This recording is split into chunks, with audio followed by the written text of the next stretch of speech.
अस्सलाम वालेकुम व्यूअर्स, मां आहियां हालार यासीन आरही शबाना नवाज़ ऑफिशियल यूट्यूब चैनल जे तरफ़ सां अवां सां मुखातिब आहियां। जीअं त व्यूअर्स अवां ॼाणूं था त मां मैथमेटिक्स जे हवाले सां पंहिंजे इल्मु मुताबिक़ अव्हांखे ॼाण ॾींदो रहियो आहियां, पर अॼु साइंस जे हवाले सां मुखातिब थींदुसि। साइंस 7वीं क्लास जी साइंस जो जेको आख़िरी हिसो आहे उहो मां अव्हां सां शेयर कंदुसि। इन खां पहिरियां वारो जेको कमु आहे उहो अव्हां सां मुख़्तलिफ़ टीचर्स शेयर करे चुकियो आहिनि। सो बिना का देर जे अचूं था पंहिंजे कमु तरफ़। त चैप्टर नंबर 10 खां शुरूआत कंदासीं। चैप्टर नंबर 10 जो नालो आहे साउंड वेव्स यानी आवाज़ जूं लहरूं। उन में 250 नंबर सुवाल खां शुरूआत कंदासीं। पहिरियां वारा सुवाल अव्हां सां शेयर थी चुका आहिनि। 250 नंबर सुवाल में चए थो त waves having compressions and rarefactions with movement of particles parallel to the direction of wave propagation are called. हाणे सुवाल त असां पढ़ी वियासीं, हाणे हिन जो मक़सदु छा आहे उहो सम्झण जी कोशिशि कंदासीं। त यानी हिन में चए थो त लहरुनि में जेको आहे सो दॿियल ऐं खुलियल हिसा थींदा आहिनि, यानी कंप्रेशंस एंड रेयरफेक्शंस दॿियल ऐं खुलियल हिसा थींदा आहिनि। उन्हनि में जेका पार्टिकल्स जी चुरपुर हूंदी आहे उहा लहरुनि वारे रुख में मुतवाज़िन हूंदी आहे। तिन खे छा चइबो आहे? जी हा, तिन खे चइबो आहे लॉन्गिट्यूडिनल वेव्स यानी पासीरियूं या उफ़क़ी लहरूं। ॿियो सुवाल आहे त seismic and sound waves are example of. जी हा, ज़लज़ले वारियूं लहरूं ऐं आवाज़ जूं लहरूं छा जा मिसाल आहिनि? जी हा, उहे मिसाल आहिनि लॉन्गिट्यूडिनल वेव्स जा। उनखां पोइ सुवाल आहे त waves having crests and troughs with movement of particles perpendicular to the direction of wave propagation are called.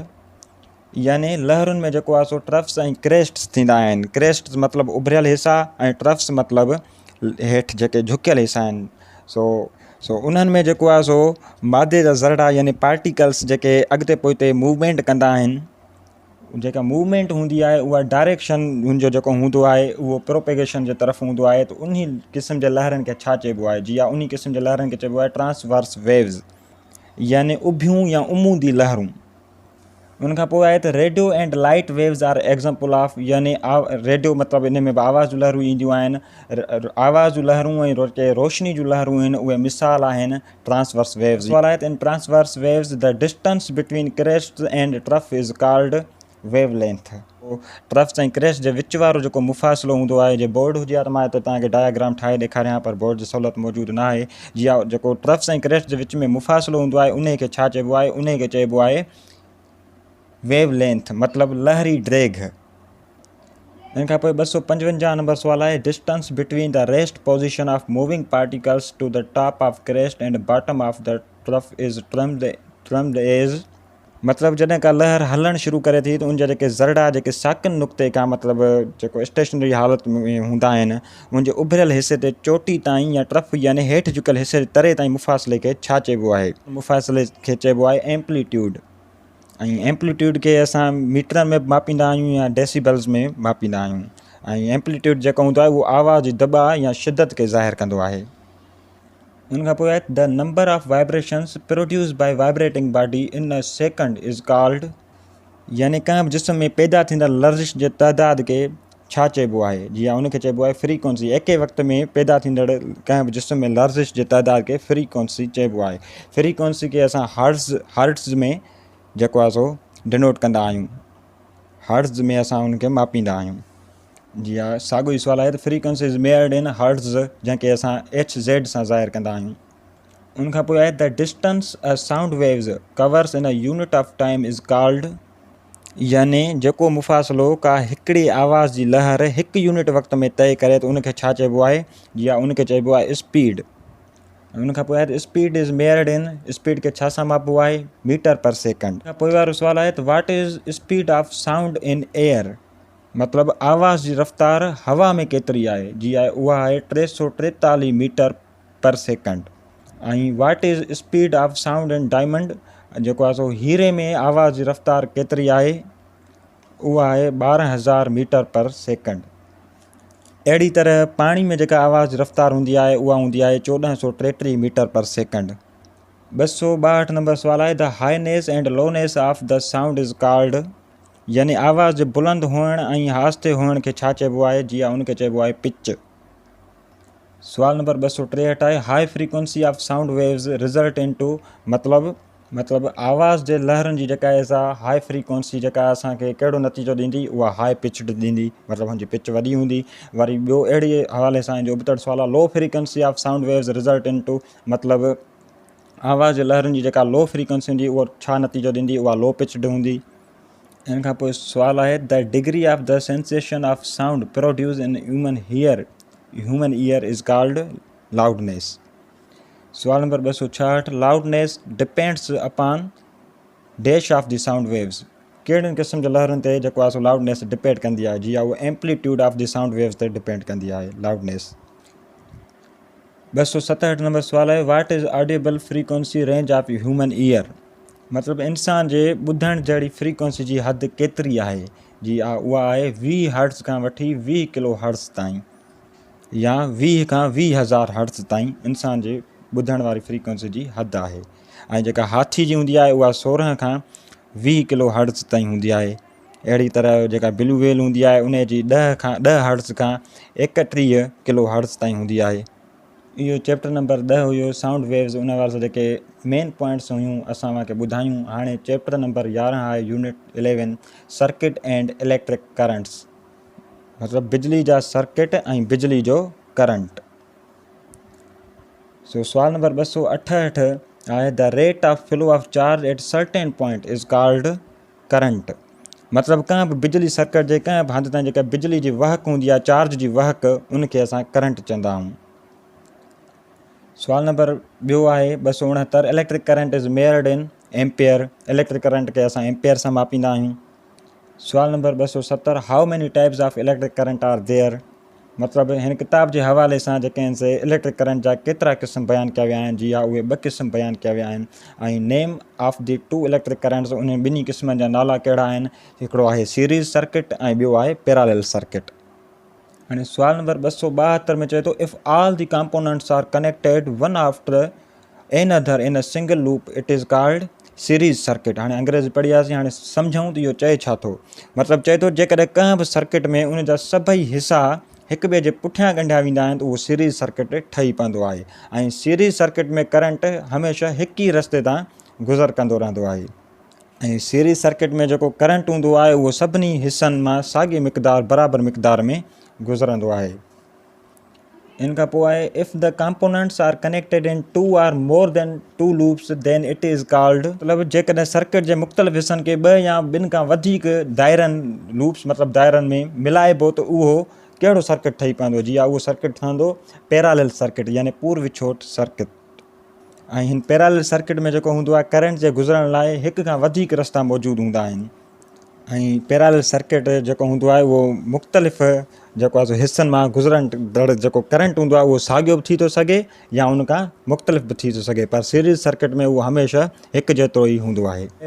Van Thomas Edison invented bulb कयो 1879 में। 276 नंबर सुवाल आहे the first power plant to distribute electricity in New York was developed by Thomas Edison. मतिलबु Thomas Edison 1880 में दुनिया जो पहिरियों बिजली घर पावर प्लांट ठाहे न्यूयॉर्क में बिजली पहुचाइण जो बंदोबस्तु कयो। क्वेश्चन नंबर 277 आहे difference of potential between 2 points in a circuit or battery is called voltage. मतिलबु बिजली जे सर्किट में किन बि 2 नुक़्तनि जे विच में जेका क़ुवत या तवानाई हूंदी आहे एनर्जी, उन फ़र्क़ खे छा चइबो आहे, उन फ़र्क़ खे चइबो आहे पोटेंशियल डिफरेंस, या पोटेंशियल डिफरेंस खे असां वोल्टेज बि चई सघूं था। क्वेश्चन नंबर 278 आहे potential difference or voltage is measured in volt सां मापबो आहे, जंहिंखे डिनोट कबो आहे V सां। क्वेश्चन नंबर 279 आहे the hindrance to the flow of current is called resistance. मतिलबु जेका रेजिस्टेंस हूंदी आहे उहा हिकिड़े क़िस्म जी रुकावट हूंदी आहे जेका करंट जी वहक में मुदाख़लत पैदा कंदी आहे। त उन जेका मुदाख़लत हूंदी आहे जेका करंट जे वहक में, उन खे असां रेजिस्टेंस यानी रुकावट चवंदा आहियूं। ऐं हिन रेजिस्टेंस खे जेको आहे मापण जो जेको औज़ार हूंदो आहे, यूनिट आहे जेको इन जो, उहो आहे ओहम मीटर सां हिन खे रेजिस्टेंस खे असां मापे सघंदा आहियूं, OHM। क्वेश्चन नंबर 280 आहे हू discovered the relationship between voltage and resistance in 1827। साइंसदान हुयो, जर्मन जो साइंसदान हुयो जॉर्ज साइमन ओहम। उन इलेक्ट्रिक सर्किट में वोल्टेज ऐं करंट जे विच वारो तालुक मालूम कयो। क्वेश्चन नंबर 281 आहे relationship between voltage and resistance has chemical equation is V = IR। जेका जॉर्ज साइमन ओम जेका रिलेशनशिप जेको मालूम कयो उन खे असां रियाज़ी जी मसावा जी सूरत में V=IR जे सूरत में लिखी सघूं था, या R=V/I जेकॾहिं असां हिन खे फेरफार करे बदिलाईंदासीं, रेजिस्टेंस असांखे मालूम करणो हूंदो त पोइ असां थी ईंदो R=V/I। जॾहिं असां वोल्टेज खे करंट सां डिवाइड कंदासीं त असांखे रेजिस्टेंस मिली वेंदो। क्वेश्चन नंबर 282 आहे MCBs stands for miniature circuit breakers, मतिलबु नंढा नंढा सर्किट बंदि कंदड़ शयूं। ऐं इन खां पोइ क्वेश्चन नंबर आहे 283 ELCB stands for earth leakage circuit breaker. So chapter number 12 शुरू कयूं था। उन जो पहिरियों सुवाल आहे 284 how many zeros are there in 1 billion. त बिलियन में 9 ज़ीरो हूंदा आहिनि, हिक जे अॻियां 9 ज़ीरो हूंदा आहिनि, ऐं मिलियन में 6 ज़ीरो हूंदा आहिनि, इहो बि यादि करे छॾियो।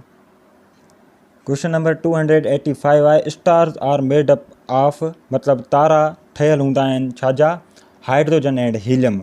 जीअं असांखे ख़बर आहे त तारा जेके हूंदा आहिनि उहे गैसनि जा ठहियलु तमामु वॾा बाल जहिड़ा गोल जिस्म हूंदा आहिनि, जिन में हाइड्रोजन ऐं हीलियम हूंदी आहे, ऐं इन खां अलावा कुझु ॿिया आंसर बि शामिलु हूंदा आहिनि, पर जेके मेन जेके गैसूं आहिनि उहे हीलियम ऐं हाइड्रोजन हूंदियूं आहिनि, जेके तारनि में मौजूदु हूंदियूं आहिनि। Closest stars to earth is sun, which is next closest star to earth.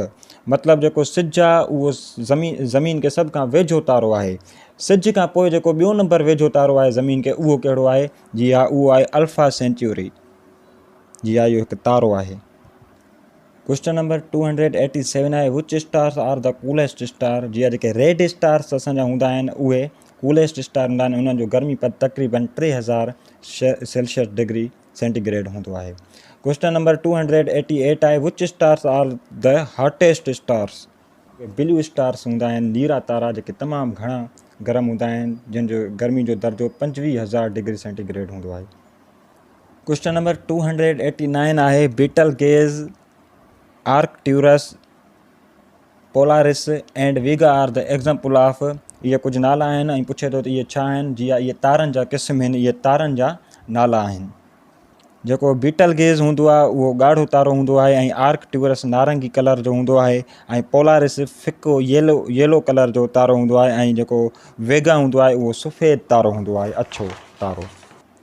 Question number 290 आहे worst collection of stars gas and dust which are bound together gravitational as a unit is called Galaxy.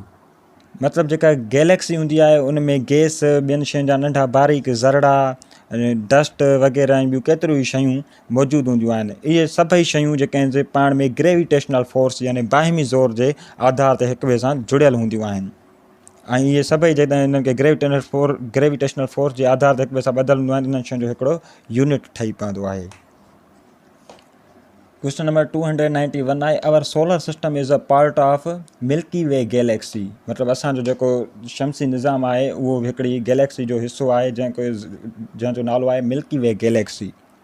असांखे जेका ख़बर आहे, साइंसदाननि अंदाज़ो लॻायो आहे त हिन समूरी काइनात में तक़रीबन 50 खां 100 करोड़ ताईं मुख़्तलिफ़ जिसामत जूं साइज़ जूं शिकिल वारियूं गैलेक्सीज़ मौजूदु आहिनि, ऐं हर हिकु गैलेक्सी खे पंहिंजी जेका हिकिड़ी शनाख़्त, उमिरि वग़ैरह हर शइ आहे। ऐं जेका असां वारी ज़मीन आहे जंहिं ते असां मौजूदु रहूं पिया, इहा बि हिकिड़े क़िस्म जी गैलेक्सी जो हिसो आहे, जंहिंजो नालो आहे मिल्की वे गैलेक्सी ज़मीन वारी गैलेक्सी जो नालो आहे। How many light years the earth and sun are away from the centre of Milky Way galaxy. मतिलबु ज़मीन ऐं सिज मिल्की वे गैलेक्सी जे मर्कज़ खां तक़रीबन केतिरनि जेको आहे सो लाइट ईयर जे मुफ़ासिले ते बीठल आहे। जी हा, उनजो जवाबु आहे 25000 लाइट ईयर्स। मतिलबु ज़मीन ऐं सिज मिल्की वे गैलेक्सी जे मर्कज़ खां 25000 लाइट ईयर्स जे मुफ़ासिले ते बीठल आहे। क्वेश्चन नंबर 295 आहे how many years our solar system takes to orbit around Milky Way galaxy. जी हा, मिल्की वे गैलेक्सी जे अंदरि हिकिड़ी डिस्क नुमा हिकिड़ी हूंदी आहे, शेप हूंदो आहे। असांजो जेको सोलर सिस्टम आहे उहो उन जे अंदरि ई हूंदो आहे, ऐं उनजे मर्कज़ जे जेको मिल्की वे गैलेक्सी जो जेको मर्कज़ आहे उनजे चौधारी हिकु चकर पूरो करण में उनखे केतिरा साल लॻी वञनि था। उनजो जवाबु आहे 250 million years. Nebula are made up of, nebula मतिलबु गैस ऐं दज़ जा ककर ऐं गोला, गैस ऐं दज़ जा ठहियल ककर, उहे जेके आहिनि छा जा ठहियल हूंदा आहिनि? जीअं उहे ठहियलु हूंदा आहिनि हाइड्रोजन ऐं हीलियम जा, जंहिंमें 97% 97% हाइड्रोजन हूंदी आहे ऐं 3% असांजी हीलियम हूंदी आहे। First phase of star is non as proto stars, मतिलबु जेको आहे सो सिज खे जेको आहे सो प्रोटो स्टार बणजण वारे मरहले में तक़रीबन 1 लख साल लॻी विया। क्वेश्चन नंबर 298 आहे, the most stable part of star life is main sequence. Question number 299, what is the third and fourth phase of star, उहो आहे red Gantt and white dwarf. Question number 300 आहे, a region of space where matter has collapsed in on itself is called black hole। यानी black hole हिकु अहिड़ो हंधु आहे जिते मादे वारी शइ पाण मुराद उनजे अंदरि में किरी पवंदी आहे। सो हीअ हुया असांजी साइंस 7वीं क्लास जी साइंस जा आख़िरी 3 चैप्टर।